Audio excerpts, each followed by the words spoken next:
ন্যায় বিচারের কথা শুধু বইয়ে নয়, এটি রাষ্ট্রের প্রতিটি ক্ষেত্রে প্রতিফলিত করাই বর্তমান সরকারের মূল লক্ষ্য, জানিয়েছেন প্রধানমন্ত্রী তারেক রহমান।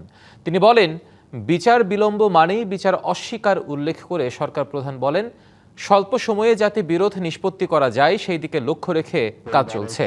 রাজধানী শাহবাগে শহীদ আবু সাইদ কনভেনশন সেন্টারে জাতীয় আইনগত সহায়তা দিবসের অনুষ্ঠানে এসব কথা বলেন প্রধানমন্ত্রী তারেক রহমান। যে দেশে আইনের শাসন আর মানবাধিকার নেই সেই দেশ কোনোদিন উন্নয়নের পথে হাঁটতে পারে না মন্তব্য করে তিনি আরও বলেন, ন্যায় বিচার সবার জন্য প্রযোজ্য। জনগণের আইনি অধিকার প্রাপ্তিতে যে কোনো প্রয়োজনে পাশে থাকবে রাষ্ট্র। কোনো নাগরিক আর ন্যায় বিচার থেকে বঞ্চিত হবে না বলেও জানান তারেক রহমান। যে রাষ্ট্রে আইনের শাসন, ন্যায় বিচার এবং মানবাধিকার নেই সেই দেশ কখনোই একটি গণতান্ত্রিক মানবিক রাষ্ট্র হতে পারে না বা হয়ে উঠতে পারে না। যেহেতু ন্যায় বিচার প্রাপ্তি প্রতিটি মানুষের সাংবিধানিক অধিকার, তাদেরকে সরকার যথাসাধ্য লিগ্যাল এইড দিবে।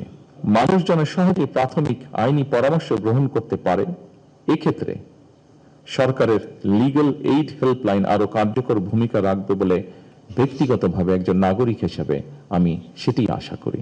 প্রতিটি মানুষের মনে এমন বিশ্বাস থাকতে হবে যে জনগণের যে কোনো প্রয়োজনে রাষ্ট্র তাদের পাশে রয়েছে।